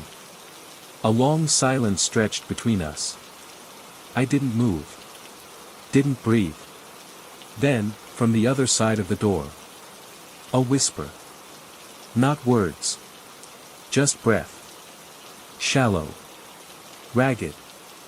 Like something that had been waiting for too long. I reached for my nightstand drawer, my fingers fumbling inside until I found it, the rusted key to the basement. I clutched it tightly, knuckles white. The whispering stopped. And then. Footsteps. Not walking away. Not retreating. Circling. Moving along the hallway. Slow. Dragging. It went on for minutes, maybe longer, the sound weaving around the house. Down the hallway. Into the living room. Then silence. I waited. 1 minute. 5. 10. Nothing. With shaking hands, I reached for the lamp beside my bed, flipping it on. A dull yellow glow filled the room, pushing the shadows back into the corners. I stared at the door. The handle was still. The air didn't feel as thick. Whatever had been there. It was gone. Or at least, it wanted me to think it was. I stayed awake until the sun crept over the horizon, washing the room in pale light. Only then did I finally get up, forcing my stiff body to move. The house was quiet. Too quiet. The air felt wrong, as if the walls were holding their breath. I stepped into the hallway, my skin crawling. The floor was cold beneath my feet. The living room was just as I left it, blankets still tossed on the couch, my coffee cup untouched on the table. Nothing looked disturbed. But I knew better now. I knew it was still here. And it wasn't done with me. I didn't go to work that day. I told myself I was sick, but the truth was, I couldn't leave the house. Not yet. Not after last night. Something had been outside my bedroom door. Something that moved, that breathed, that whispered. And I still didn't know what it wanted. I spent the morning walking through the house, checking every room, running my fingers along the walls as if I'd find some hidden doorway, some clue. But the house gave me nothing. By noon, exhaustion settled deep into my bones. My limbs felt heavy, my head pounded. I hadn't eaten since the day before, but the thought of food made my stomach churn. I needed answers. The journal. I hesitated at the basement door, my hand hovering over the handle. The key was still clutched in my other hand, the rusted metal warm from my grip. I took a deep breath and turned the key. The lock clicked. The door swung open, revealing the steep staircase leading down into the dark. The air that rushed up to meet me was stale, damp. Something metallic lingered in the back of my throat. I stepped inside. The basement looked the same, cracked concrete floor, wooden beams overhead, that single bare bulb swinging slightly as if something had just brushed past it. The box with the journal sat where I left it. I knelt down, fingers trembling as I flipped through the brittle pages. The last entry. The one I hadn't dared to read yet. I forced myself to focus, tracing the looping script with my eyes. April 16, 1974. I made a mistake. I thought I could control it. I thought the ritual was just words, just an old superstition. But it's real, asterisk asterisk. It answered. My breath caught. It doesn't speak, not in words, but I hear it. It moves when I sleep. It watches from the dark. I should never have opened the door, asterisk asterisk. I should never have let it in. I turned the page. A single sentence was scrawled across it, the ink smeared as if the writer's hand had been shaking. It wants a body. A chill ran down my spine. I slammed the journal shut, heart pounding. Something shifted in the shadows behind me. A faint rustling sound, like fabric dragging over concrete. I didn't turn around. I ran. Up the stairs, through the doorway, slamming the basement door shut behind me. I pressed my back against the wood, panting. Silence. I squeezed my eyes shut, willing my pulse to slow. And then, a soft knock. Not from the other side of the basement door. From inside the walls. 3 steady taps. I stumbled away, my breath coming in short gasps. The knock came again. Then another. And another. The walls. It was inside the walls. My chest tightened as the sound traveled, moving, knocking, tapping along the wooden beams, slipping through the house like something was feeling its way through, searching. It stopped at my bedroom. A long, heavy silence. Then, the door creaked open. I hadn't touched it. I hadn't left it open. But it stood there now, yawning wide, revealing the dim interior of my room. And in the doorway, a shadow. Not mine. Something tall. Too thin. Waiting. Watching. I didn't wait to see what it would do. I ran. I didn't stop running until I was outside. The cold air hit me like a slap, shocking my system back to reality. My lungs burned, my pulse thundered in my ears, but I didn't care. I stood in the middle of the overgrown yard, chest heaving, staring back at the house. The front door was still wide open. From where I stood, I could see the dark hallway leading to my bedroom. The door I had seen open on its own now stood perfectly still, as if nothing had happened. As if something was daring me to come back inside. I took a step backward, my hands shaking so hard I could barely form a fist. I couldn't stay here. I needed help. But who would believe me? The cops? They'd chalk it up to stress, tell me to get some rest. A priest? Did I even believe in that kind of thing? I swallowed, looking around the neighborhood. The houses sat still and quiet, curtains drawn against the morning sun. Nobody was outside. Nobody had seen me bolt from my own home like a lunatic. Except for one person. Mrs. Olson. She stood on her porch across the street, a long wool coat draped over her shoulders despite the warm spring air. She didn't move, didn't wave, just watched me with an expression that sent a chill through my bones. Like she had been expecting this. I forced my legs to move, cutting across the street without looking back. My footsteps echoed in the emptiness, each step making me feel more and more like I was being watched. I reached her porch, gripping the wooden railing to steady myself. Mrs. Olson, I croaked. I need to. She held up a hand. You went into the basement, didn't you? My stomach dropped. The way she said it, flat, matter of fact, it wasn't a question. I swallowed. How did you? You should never have gone down there. Her voice was low, almost a whisper. She stepped closer, her faded blue eyes peering into mine. That house isn't empty, you know. I shuddered. I don't understand. Mrs. Olson sighed, shaking her head. No one ever does. Not until it's too late.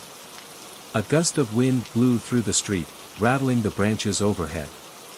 Somewhere behind me, I swore I heard the faint sound of knocking.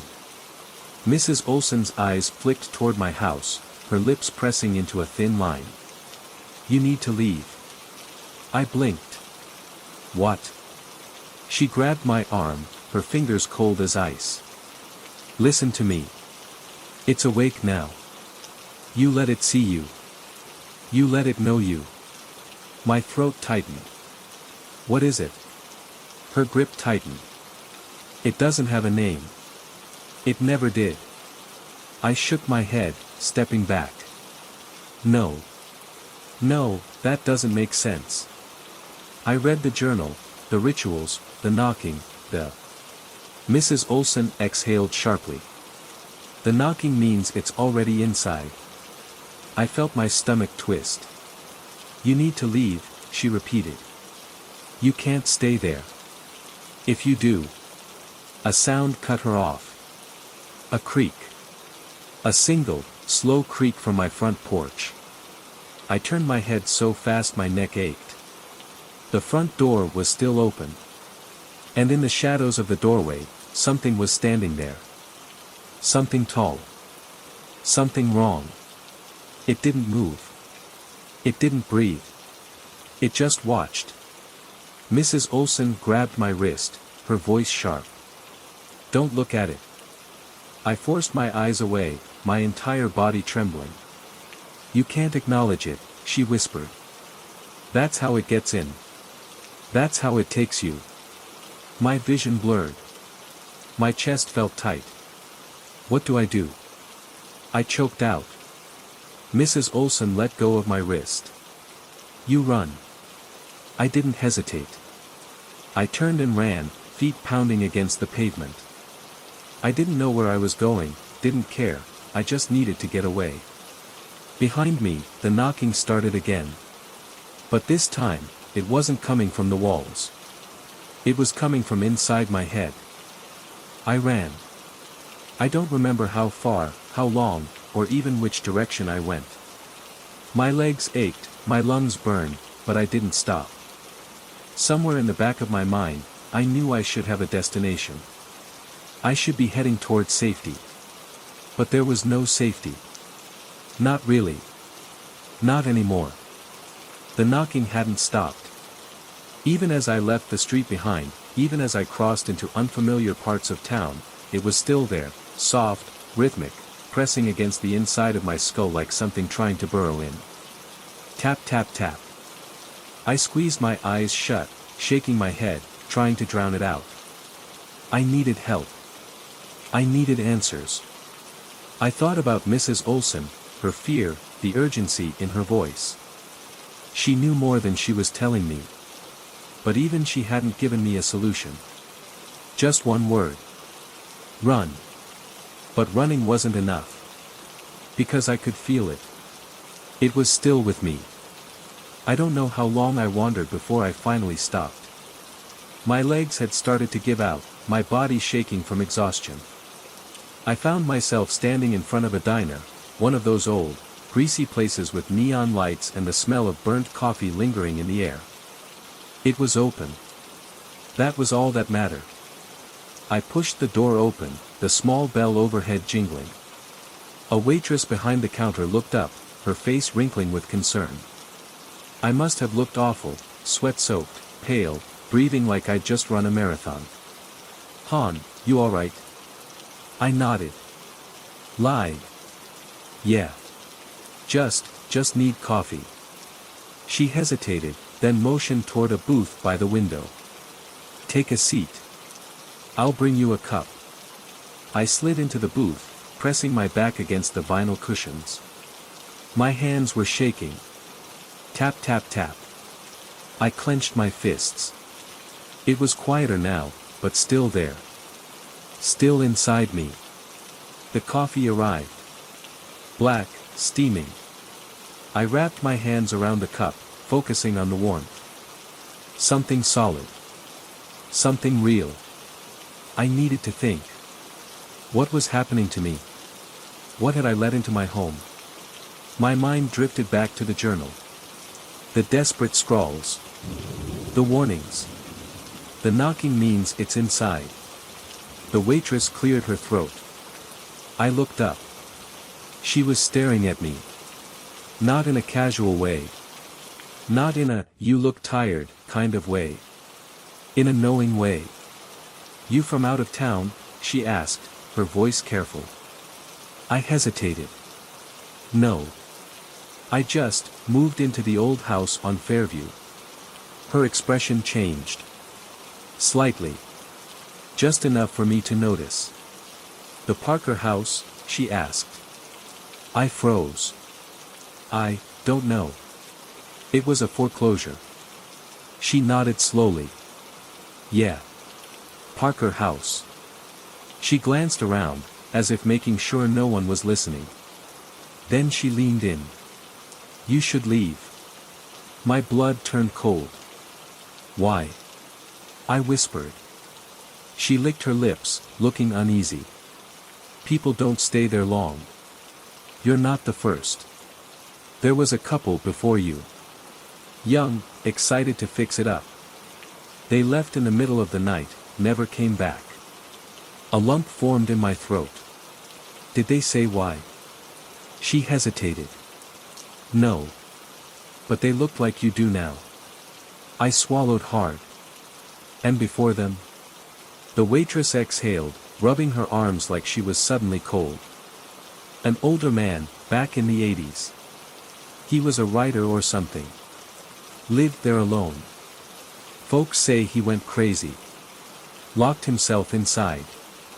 Scribbled nonsense all over the walls. The journal. I felt sick. He left. I asked, barely able to speak. She shook her head. They found him in the basement. My breath hitched. Dead? She nodded. Looked like he'd been trying to claw his way out. Hands were raw, nails gone. But the thing is. She trailed off, her fingers gripping the edge of the counter. What? I pressed. She swallowed. His mouth was full of blood. Like he'd been biting his own tongue. And his ears. I didn't want to know. I didn't want to hear it. But I had to. His ears. I whispered. She lowered her voice. They say his eardrums were ruptured. Like he was trying to block something out. Like, knocking. I felt the air leave my lungs. Tap tap tap. I shot out of the booth so fast the coffee spilled. My heart was slamming against my ribs, my breath coming in sharp gasps. The waitress stood too. Hey, hon, you alright? I shook my head. I wasn't. I was so far from alright I didn't even know what that word meant anymore. I turned toward the door. And froze. A figure stood outside the diner, just beyond the neon lights. Tall. Unmoving. Watching me. I couldn't see its face. I couldn't even tell if it had one. But I felt it. It was waiting. Tap tap tap. I turned back to the waitress, my voice shaking. Did you? She was staring past me, her face pale. You need to go, she whispered. My pulse hammered. Go where? She didn't answer. Because she didn't know. I didn't either. But one thing was certain. I couldn't go back home. Not ever. I didn't go back to the house. I couldn't. Not with that thing waiting for me. Not with the knocking still inside my head. I left the diner in a daze, my legs weak beneath me. The waitress had watched me go, her expression unreadable, like she knew there was nothing she could do. Like she'd seen this before. The streets were empty. Cold. The distant hum of a passing car was the only sound breaking the silence. Every shadow stretched too far, every alleyway seemed darker than it should have been. I walked fast, keeping my head down, my breath shallow. I needed a plan. I needed to stop the knocking. I needed to understand what was happening before it was too late. Because I could feel it now, whatever had crept into my life wasn't just attached to the house. It was attached to me. I ended up at a cheap motel on the outskirts of town. A flickering vacancy sign buzzed weakly overhead as I pushed through the glass door. The clerk barely looked at me as I slid some cash across the counter. "Room 6, he muttered, handing me a key. I didn't say a word. Didn't look back. Inside, the room was small and stale, the air thick with the scent of old smoke and cheap disinfectant. The bed creaked as I sat down, my head in my hands. Tap tap tap. I squeezed my eyes shut. It was quieter now. Almost patient. Like it was waiting for something. I took out the journal, my fingers trembling as I flipped through the pages. The old ink was smudged in places, desperate scratches filling the margins. I skimmed past the warnings, past the frantic notes about the knocking, past the ramblings of a man who had lost his mind. Then I found it. A single passage, underlined so violently the paper was torn. Underscore it needs an invitation, underscore. My heart pounded. An invitation? I thought back. The first night. The knocking at the front door. The way I had hesitated, waiting, listening. And then. "Come on," I had muttered, opening the door to nothing but darkness. A chill crawled down my spine. I had let it in. A wave of nausea hit me so hard I had to grip the edge of the bed to steady myself. My own voice echoed in my head, mocking, replaying the moment I had sealed my fate. But if I had invited it in, could I make it leave? I dug deeper into the journal, flipping through page after page of desperate scrawling, searching for something, anything, that could help. My fingers clenched around a loose page near the back, and I nearly tore it in my hurry. A ritual. A way to sever the connection. A way to make it go. I forced myself to focus, reading every detail. The instructions were simple, too simple. A candle. A name. A refusal. The knocking grew louder.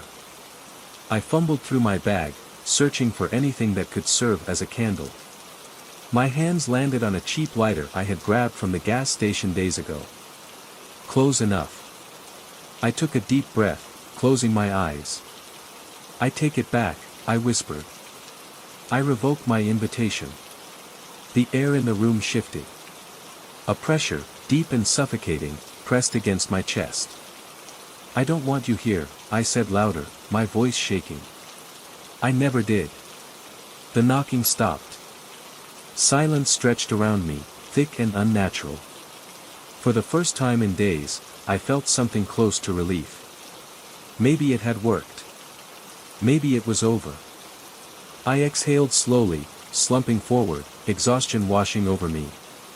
And then. A whisper. Right behind me. "You already let me in." Cold breath brushed the back of my neck. I froze. I didn't turn around. Couldn't. A weight pressed against my back, something unseen shifting the air around me. My breath hitched, my body paralyzed in sheer, overwhelming terror. "You can't take it back," the voice murmured, close enough that I could feel it against my skin.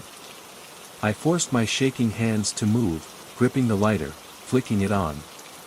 The tiny flame danced weakly. The room behind me was reflected in the motel mirror. And I saw it. Tall. Shadowed. Twisted in a way that wasn't human. Its hands rested on my shoulders. Its head was bent low, inches from mine. And then. It smiled. The mirror shattered. The lights flickered. The room plunged into darkness. And the knocking began again. But this time. It was coming from inside the walls. The room pulsed with a sickening energy, as if the walls were breathing. The knocking continued, not just from the walls, but beneath the floor, above the ceiling, surrounding me. My heartbeat pounded in my ears, drowning out everything but the sound of it moving. Tap tap tap. No, not just knocking. Scraping. Clawing. It was inside. I stumbled back, my feet crunching over broken glass from the mirror. My breathing was shallow, ragged, every nerve in my body screaming at me to run, but there was nowhere to go. The thing in the mirror, the thing that had been behind me, was still here. I could feel it. Watching. Waiting. I gripped the lighter tighter, flicking the flame higher. Its small glow barely reached the edges of the room, but I saw movement. The shadows twisted. A slow, shifting mass, stretching across the walls like ink bleeding into paper. It wasn't a person. It had never been a person. I backed toward the door, my fingers fumbling for the handle, but the moment I touched it, ice bloomed through my skin. The door didn't move. The knocking turned into pounding. I choked on a sharp breath. No, this wasn't real. It couldn't be real. It was the house, it was stress, it was exhaustion. I was imagining this. The pounding stopped. Silence. For one brief, unbearable moment, there was nothing but the sound of my own shallow breathing. Then. A voice. Soft. Gentle. Right against my ear. Why are you leaving? I spun, my back slamming against the door. No one was there. But the air was thick, heavy, pressing in on me from all sides. I forced my legs to move. The window. I ran for it, my fingers clawing at the old latch, but the glass was dark, wrong. A thick, pulsing shadow oozed across it, stretching outward like it was alive. A shape formed within the blackness. A face. Not human. Not anything I could understand. Its mouth moved. You let me in. A single hand reached out, thin, bone-white, fingers too long, too sharp. The glass rippled like water, bending as it stretched toward me. I fell back, my breath coming in panicked gasps. I was trapped. And then I remembered the journal. My shaking hands dug through my bag, yanking out the pages, searching for anything, any last shred of information that could help. My eyes locked on a passage I hadn't noticed before. A warning. Underscore if you hear the knocking, never open the door, underscore. Underscore if you let it in, it will never leave, underscore. Underscore if it speaks to you, it already knows your name, underscore. My stomach dropped. I hadn't just let it in. I had spoken to it. It knew me now. The flame of my lighter flickered, threatening to go out. And then, the worst sound of all. A new knock. Not from the walls. Not from the floor. Not from the ceiling. From inside my head. Tap tap tap. I screamed. I don't remember how I got out. I don't remember if I jumped through the window or if the door finally opened. All I know is that I ran. Through the night, through the empty streets, through the suffocating quiet of a town that had already turned its back on me. I didn't stop running until I reached my car, my fingers shaking so badly I nearly dropped the keys. The engine roared to life. I tore out of the parking lot, my breath coming in desperate, panicked gasps. The motel shrank in the rearview mirror. Then the town. Then the house. But I couldn't stop hearing it. Tap tap tap. The knocking. Faint. Distant. But there. I pressed a hand to my chest, forcing myself to breathe. I was free. I had escaped. But when I glanced at the rearview mirror, I saw the reflection of my back seat. And the thing sitting in it. Smiling. Tap tap tap.